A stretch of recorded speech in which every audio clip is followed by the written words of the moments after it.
Munchkin actually got into a lot of trouble because he's been misbehaving all day. Then we sort of put two and two together. He wasn't very hungry for breakfast this morning. From no course at all. This is the kid who, during the school year, whenever he was in daycare, was eating breakfast at home, going to daycare and eating breakfast at daycare, and then eating breakfast again at school. This kid had 3 breakfasts. So, if he's not hungry at breakfast, you'll know where I'm going with this in a second. Apparently he ate about half of the equivalent of this ginormous jar of peanut butter. He got up, decided we wouldn't notice. We forgot to put the bell on his door last night, turn it on so that it would go off. And you know something? The slobbers kind of give him away. Like, there's actual, like, where spit has, like, gone down the edges because he's not, like, getting it all off of his spoon before he shoves it in there. Is he even using a spoon? I don't want to know. So, there's still some left in here, but we're not...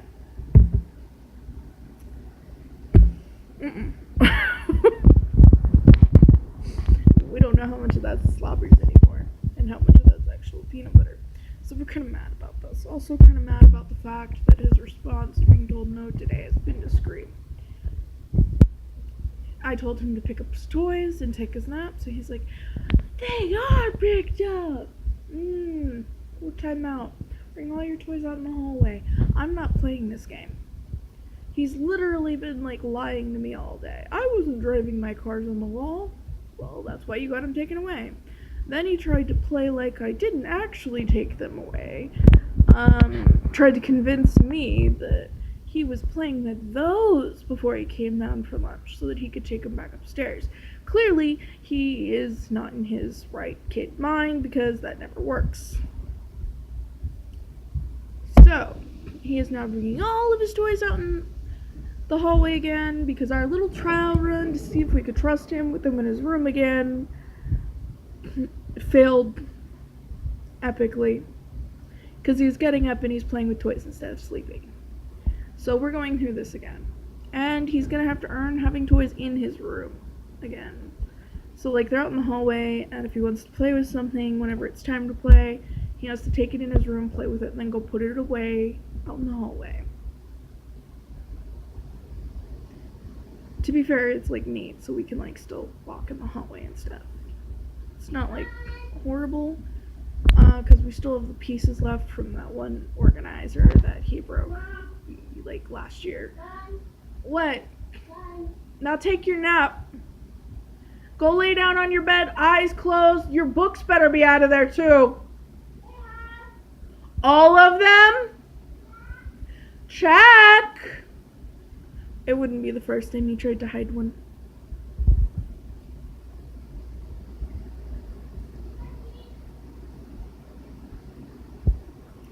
I was a kid once too, so if I check and I find it, I'm gonna take it. And it's not going out in the hallway.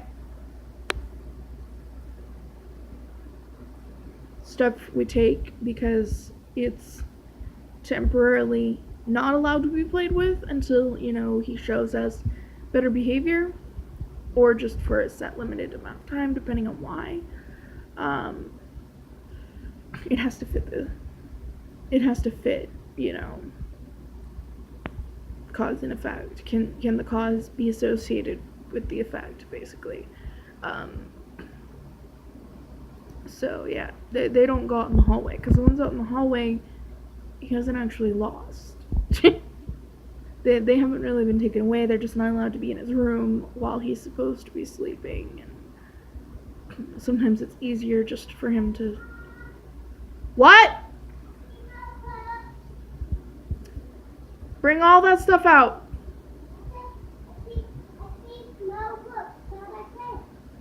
Then take them out in the hallway. I have no books. No books?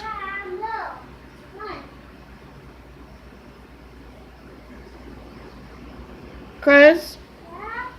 That better be true. Now go take your nap. What he doesn't know is I'm gonna go in there and I'm gonna check in a little bit. Anyway, he's had a day because he didn't get the proper sleep, and then this morning whenever I realized that he was still tired, I told him to go back to bed. He still didn't want to. It was just like, he gets in that place where he doesn't want to. And this is sort of a throwback. It's manageable, but sometimes, he sort of just doesn't want to. So, he ate the equivalent of half a jar of peanut butter, and this is not a little jar. This is like bigger than my head. This thing is 5 pounds of peanut butter. That whenever you buy it, this is 5 pounds of peanut butter plus some. It's 80 ounces and 2.27 kilograms. 80 ounces, 5 pounds plus. So it's actually more than 5 pounds. He ate half of this last night. No fucking wonder he wasn't hungry this morning. I'm surprised he didn't have his tummy ache.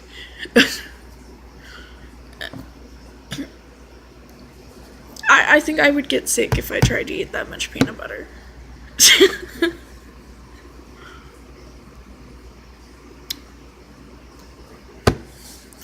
Yeah, he decided that he wanted to get up probably around like 4-ish in the morning. Like right after his dad left or something. And that's usually how it goes whenever he does this. And then, he decides, Dad's gone, Mom's still asleep. I'm gonna see if I can get away with this. If it happens, it usually happens like that. He realizes that one of us is up, so it must be somewhat close to... No. Not even close. His dad gets up at 4 o'clock in the fucking morning, okay? If he has a morning shift, he has to get up at 4 o'clock in the morning. If he has a shift later on in the day, he still has to be out of here by 9. I mean, I don't know what to say. Around 9 or 10-ish. There was this one day he had one that he didn't have to leave till... No, he still had to leave at 9 because of the way that the buses run. So, yeah, either he's home for a late dinner, or we have to try really hard to see him. Yesterday, he had one of those weird days. Today, he got up at like 4 in the morning to go to work after getting home at like 10 o'clock at night. Yeah. But his bosses have his back in making sure that he's getting the hours that he needs to keep a full-time schedule, so that's good. And we're grateful for that, but at the same time, sometimes we miss him. So, yeah. It's not gonna last forever, but right now his schedule is kind of like weird and wonky, and we'll just wait for it to go back to being somewhat consistent. And it is kind of consistent in that at least it's switching between the same schedules. It could be worse. It could be hella worse. They could be like trying to sign him up for like 12-hour shifts, and he did a 12-hour shift, and then they sent him home like later that week because he was not feeling well, and he tried to stay, but like apparently it had heated up or something, and yeah,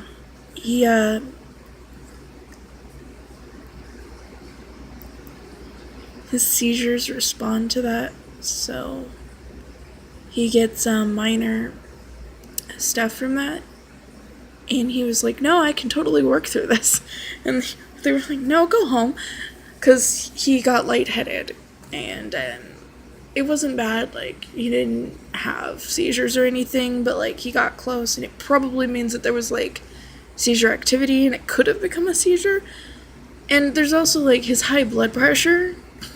You know, he has good bosses currently. Like, Walmart likes to shift him around, but the bosses that he has right now, who he directly deals with, are good. And if they see him and it looks like his blood pressure is too through the roof, they'll send him home. That doesn't happen often, but even with the level of stuff that he has, but like if they're seeing it, it's because like he's really dizzy and he's they don't even always see it, but if they see it, it's probably that bad. But they do try to look out for him, and I'm grateful for that. But dealing in customer service some days, you just deal with like a sea of customers that are just that bad, and yeah, he's got high blood pressure, and Walmart corporate likes to control the AC and heating without any actual knowledge of how this affects the actual people in the actual store and how this translates in the actual store at all. So like parts of the stores get really hot. Like it's not even like even the way that it's done. Like no part of the store is actually cool. It's still cooler than outside, but like this is Arizona and they're trying to cut costs by making it barely livable. Which basically means that Gina's going to heat up. And it's not going to be nice. I mean, we keep it at like between 77 and 78 at home. Usually 78. If I turn it down to 77, it's because our air conditioning isn't keeping up with it.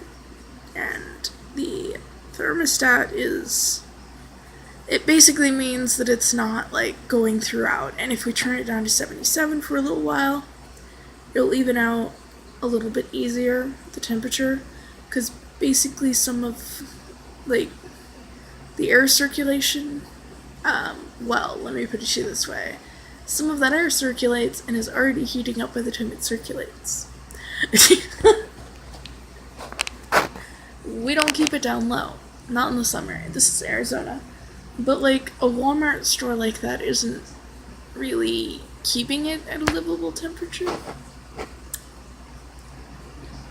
Everywhere.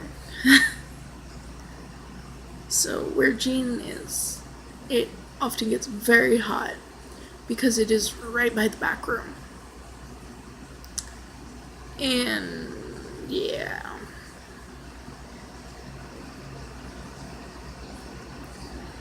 They don't really care what it feels like back there, apparently. So, yeah, it can get really hot. He actually has something that I got him, and it's in his locker. He can get it wet and put it around his neck. Occasionally he actually uses it. That helps with the seizure stuff. That's reasonable, you know. Keep cool, that won't happen. He actually hasn't really had anything big in a number of years. But every once in a while he'll get like something small. Mostly it's muscle spasms though. And the small stuff, he doesn't usually have to go to the doctor for it. It's just there. It's pretty well controlled. He just spaces out for a second and then he's back, basically. Most people don't even see it. It doesn't look much different than me spacing out because of PTSD. Or pausing because I'm just like, what do I even say? You know, so it's not big stuff. So it's not as worrying. As long as we do stuff to keep him cool so that, you know, it's not making it worse. But like the blood pressure thing, he's already like on an insane amount of medication and they don't want to up it. So it's like not even like in a zone where it even has room to fluctuate. it has no room to fluctuate. And the thing of it is that blood pressure will fluctuate in situations. And there was this one time that, like, he'd been through so much at work in a day, and his blood pressure just went through the fucking roof. Like, he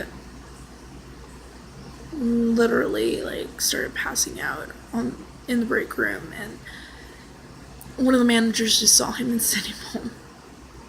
Because, like, yeah, no.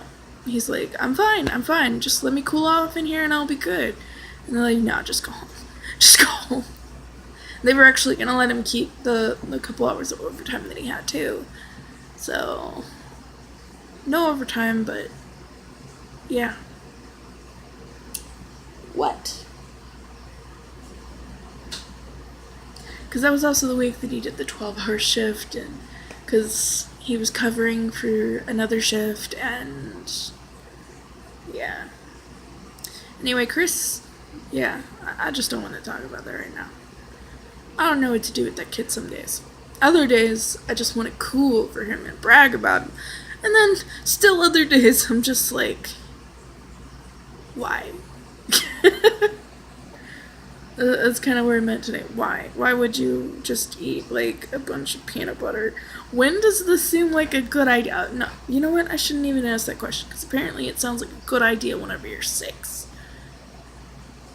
He turns 7, in a couple of weeks, actually, so, yeah. What? My cat is giving me dirty looks every time I stop petting him. You were the one that moved away from my hand. You laid down. My hand is up here. My arm is resting on the chair. You want to be petted, get up. I'm not moving. You got no right to be mad at me. Well, apparently he's mad at me anyway, so I guess he does have a right to be mad, but not to, like, blame it on me. Rationally, you were the one that moved.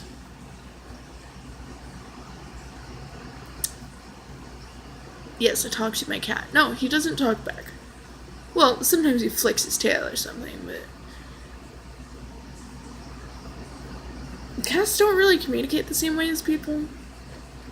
They can tell you that they're displeased with something, like, pet me or something, or, like, meow at the food dish. They can communicate in ways about certain things, but, like, the concepts that we communicate about, it doesn't go that far. They can tell you, hey, this bowl is empty and I'm hungry. Can I get some food in here?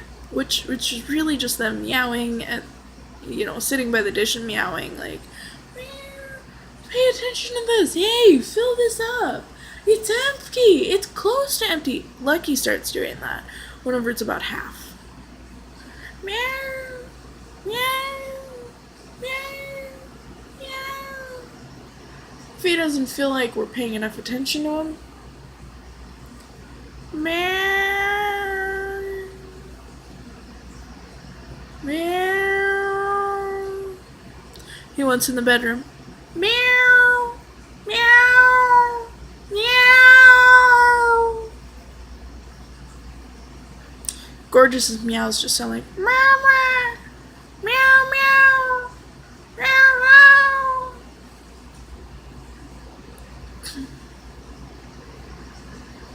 Yeah, I'm trying to duplicate that. It's really hard whenever they start sounding kind of like an actual word. Like, you want to just go, mama, but then you gotta remember that it's a meow, and then you're like, meow, and then you gotta find, like, that happy middle ground. Frankly, that hurts my vocal cords. I don't know how they do it. But I would imagine that it's a lot of practice. My cats are pretty old at this point, so they've had plenty of time. What? That's right. Even you about to go into middle age. You aging. Yep, you aging. Yes, you are aging.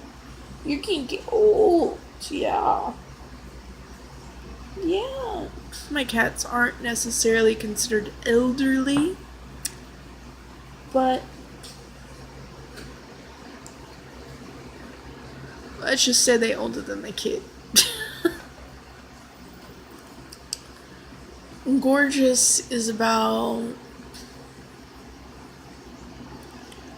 She was about a year and a half old whenever I got her. Except, like, they told me that she was only 6 months old. But then the paperwork that I got and looked over was like, no, year and a half. I was like, well, shit. That's okay, though. I mean, I still loved her. I didn't really like the misleadingness in there, but I still, wasn't gonna, like, just give her up or anything. I would have wanted her even if she wasn't 6 months old, so that was, it was kind of fine that she wasn't. I just would have liked to have, had someone tell me that and not just play like she was 6 months old. So she's about... I'm doing math.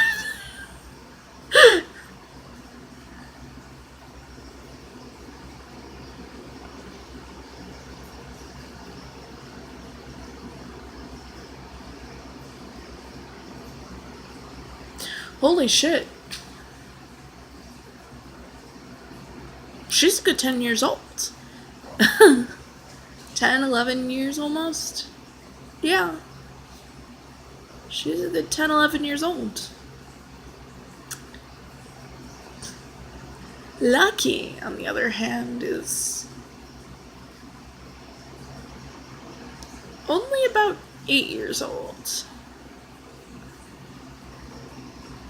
Yeah. So they're kind of old enough to be set in their ways. But like they're actually fairly well behaved for cats. So I mean, I shouldn't say for cats. Cats actually can be pretty well behaved. You have to train them. And it's completely possible, but training cats is also slightly different than training dogs. They're not really the same species. You can't expect their minds to work the same way. So, they're completely wired differently as far as social structures and stuff goes. So, for a dog, you can designate a spot for them, but like naturally they seek to like curl up with the pack. Cats can do that too, but also they require some sort of small area that is just theirs. If they have a space and they're able to like keep you away from it, where you just don't go there, it's just their space and it's just theirs.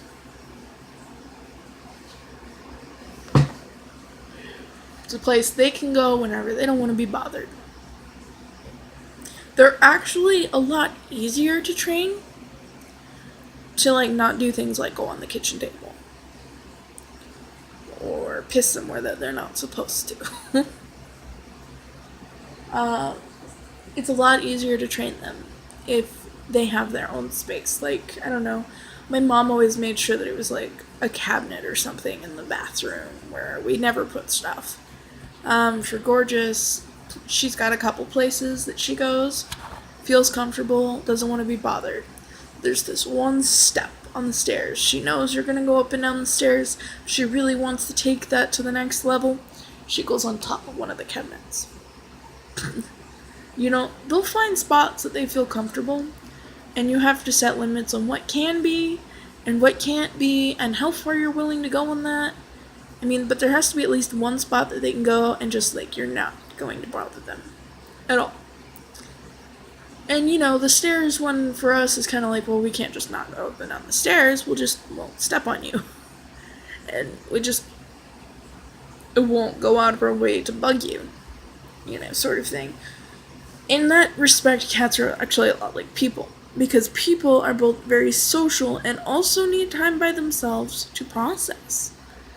This is pretty normal for us. So, but dogs, they don't really need time alone. It's actually registers as a punishment whenever they are left out of like sleeping with their owners and stuff. It's you're not their alpha. Like, they're not pack. You're basically treating them like they don't belong, like they're outsiders in the pack. That is how that is taken from a dog's perspective. Because this is their social structure, this is the way that they are wired to function. This is the way that dogs and wolves function. Wild dogs and wolves and all other species like that function. Okay, you can't, because they aren't just social. They are very social. And what this does is this is actually very unhealthy for them. And it creates an environment of where they are just so eager to please because they just want to be part of the pack. And it's actually kind of heartbreaking if you think of it like that, because people are like, oh, dogs are so pure, and they just want to please.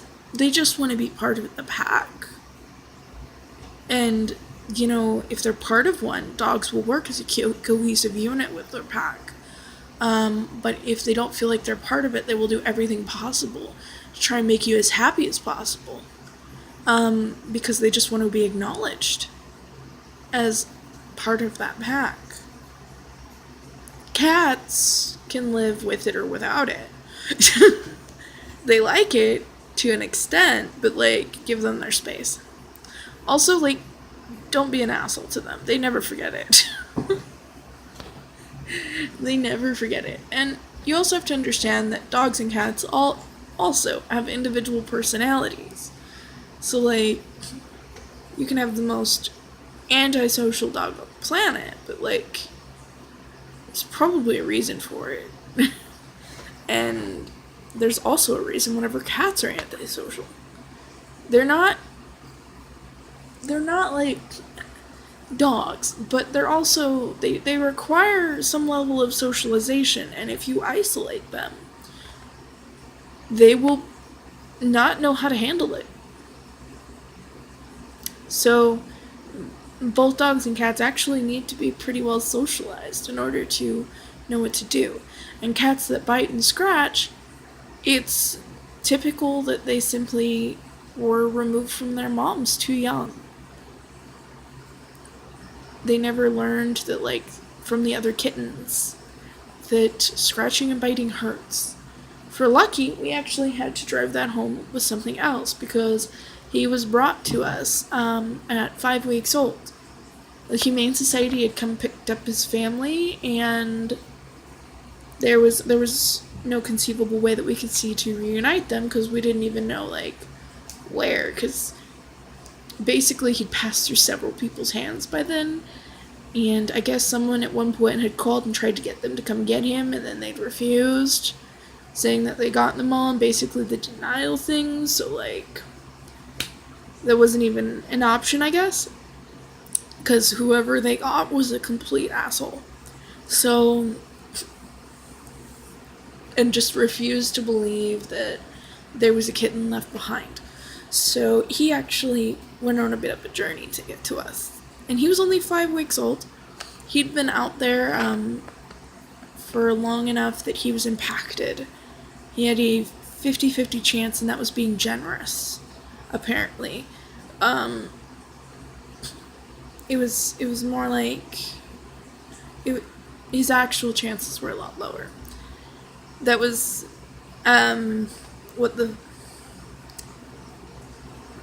but 50-50 being generous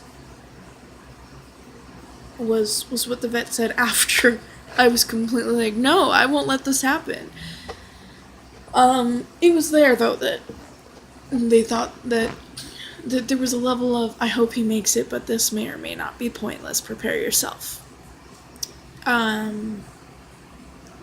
He was not expected to make it, as far as that goes. he was only 5 weeks old. His intestines weren't even fully formed. They couldn't do any sort of surgery on it. He's too young. He was too young, too small. He was the runt. He was tiny. Lucky was about the size of a hamster.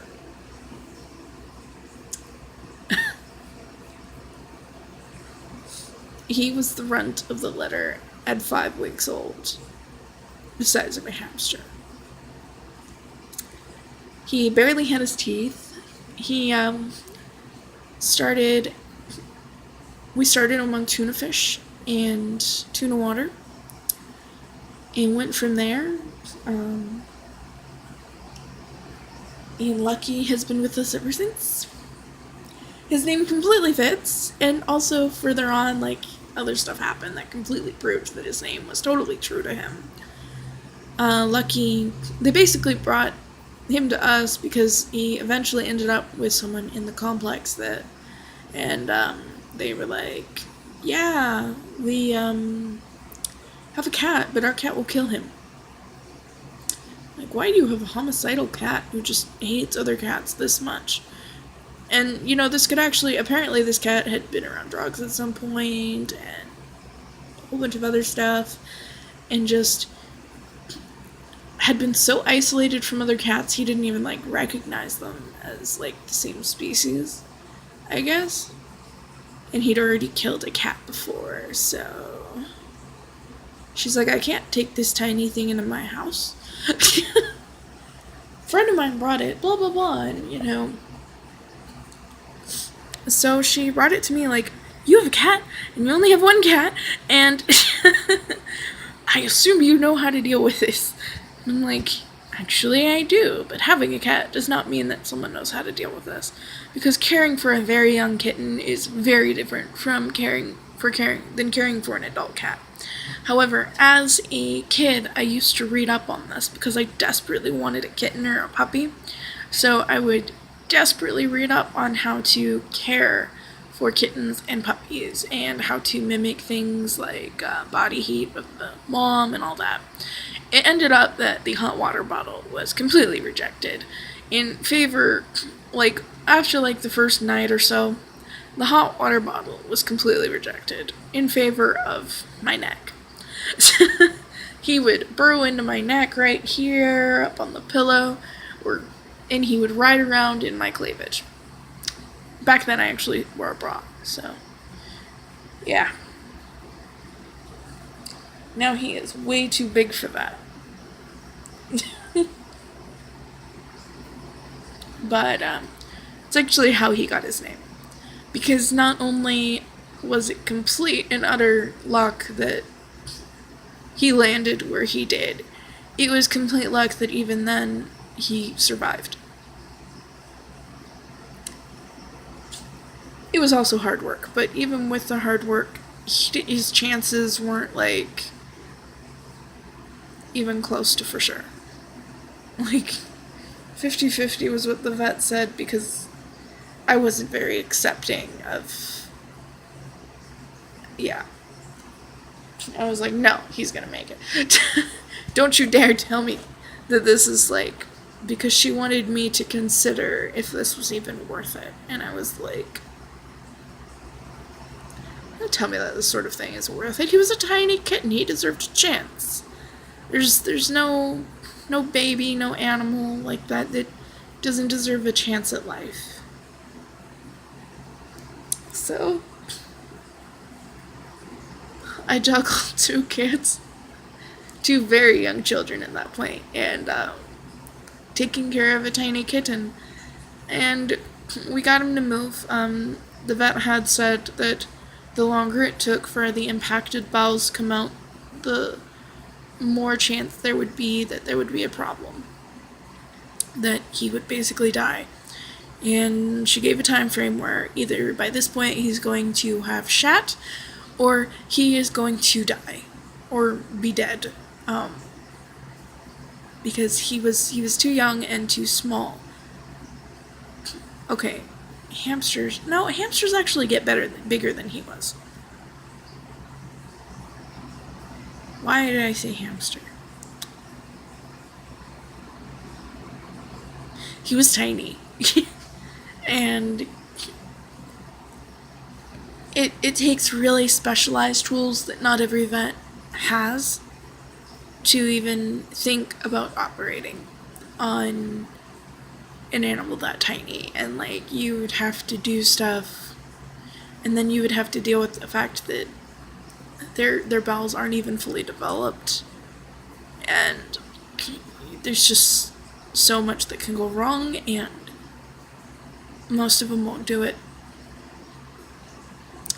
And we didn't have the money to make someone do it, so even if we could find someone in our area who could have it all. So, you watch Emergency Vets and all that, and you see that. I used to. And growing up, I watched that, so yeah. Actually, I think it came on whenever I was like a teenager or something. Anyway, I used to watch it. And, yeah. It doesn't actually work like that. Not all vets do this. And there's actually a lot of them who will decide that cases aren't worth their time. Or try to advise you to be prepared for the worst. But I put in the long hours, and even with that, still took a lot of luck. Because the odds weren't in his favor. But he's lucky like that.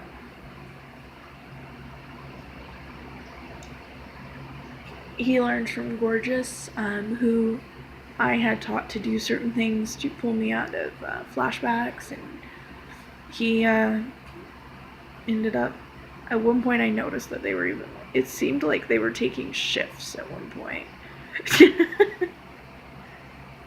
Just,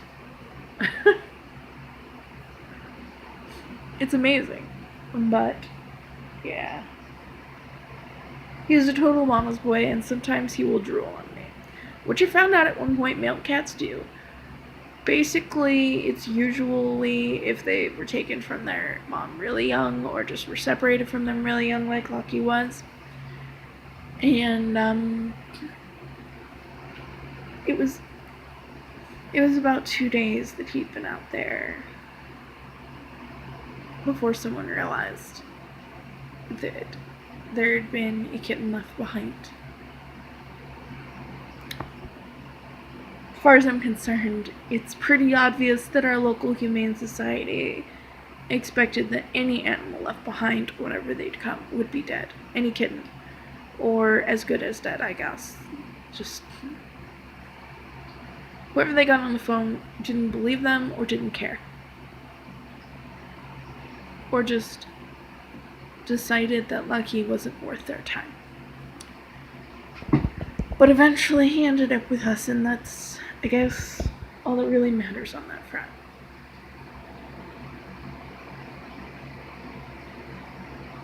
He's lucky. Before stuff happened, he actually used to sleep with my oldest. They'd be all sprawled out. Lucky apparently took a leg out of the dog's book, because we had a dog. And would sleep more like a dog than a cat. Sometimes he still does that. He's actually doing that right now. Gorgeous will curl up like she's trying to like fold in on herself, and Lucky sprawls out like a dog. These are mannerisms that are learned, not necessarily that are inherent, like the social structure stuff, the way that they're wired in their brains. How they lay in mannerisms and stuff, it's learned. Stop it, Lucky.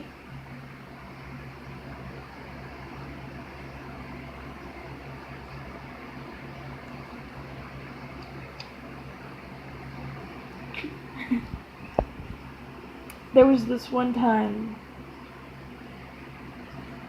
someone pulled out one of his whiskers, and I about lost it.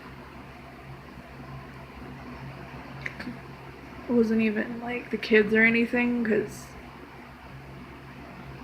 believe it or not, small children pick this up pretty quickly if something's really bad, and you're just like, no. Or you just remove the animal from that situation, and just like, nah, you're just right around with me, you are too little for this. you know, it was an adult, I told them to get the fuck out of my house. Because their whiskers are actually a pretty important part of them. They taste with those.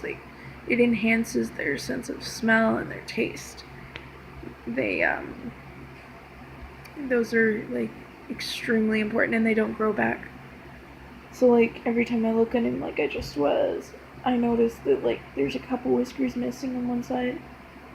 You wouldn't know. But I know. And I never talked to that person ever again. It had been someone that a friend of mine brought over, and I was just like, if they ever come back, I will kick their ass. And they're like, but you're a pacifist. And I'm like, they tore whiskers off my cat's face. You ever bring them back, I will kick their ass, and then I will kick yours for bringing them back. I haven't really talked to that person a lot, over the years. Nope, actually, we pretty much dropped out of contact after that. Like, I don't want anything to do with you if you think that's in any way okay. Yeah. Like, I will cut you. Don't do anything. Hey. I don't want to play right now. My hand is not a toy. I will spray you.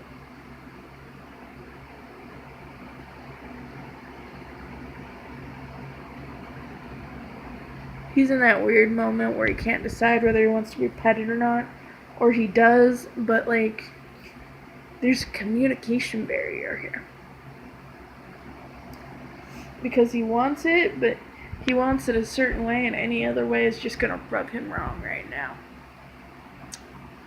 So I'm just not gonna pet you until you get over it.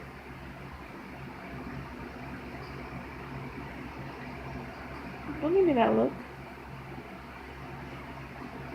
Now he's just giving me the sleepy kitty look. After glaring at me.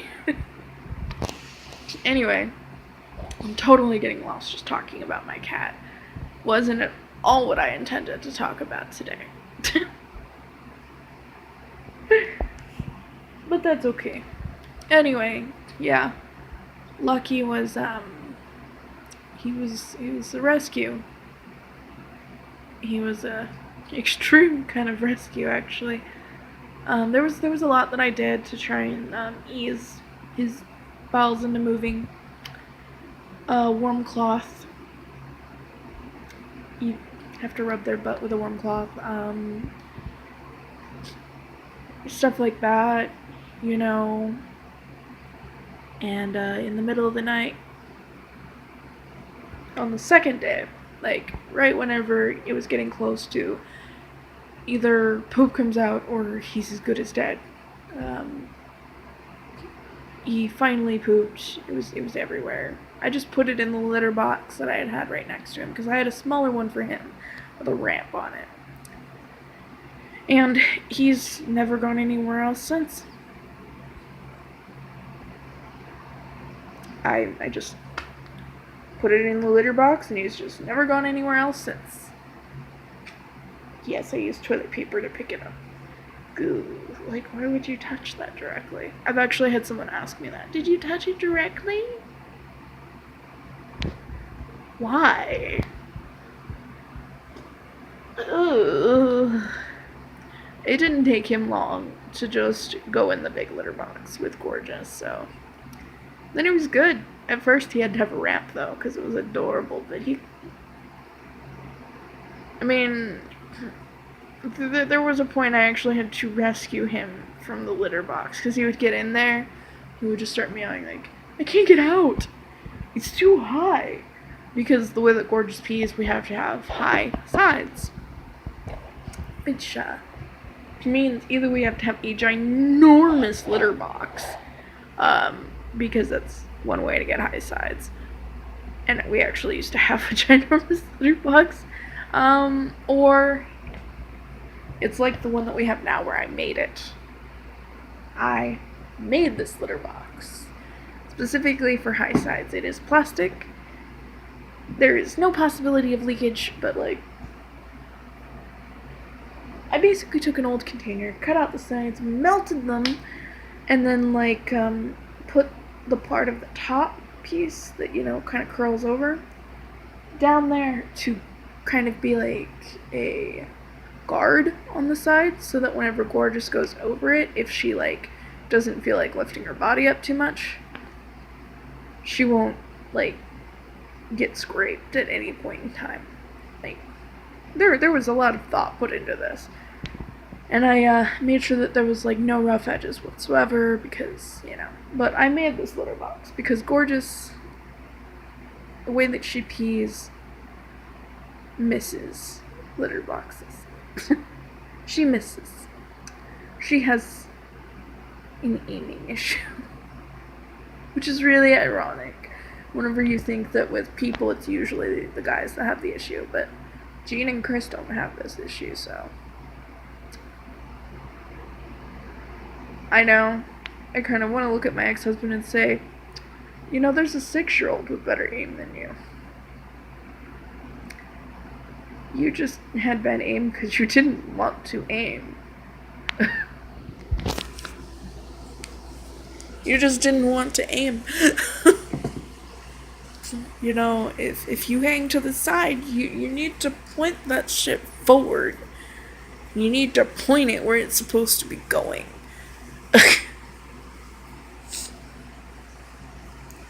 I cleaned up his stuff so many times. There are actually people in other countries who look at people who like live with cats and dogs and like, oh my god, it's so disgusting. Like, no. Clearly, you have never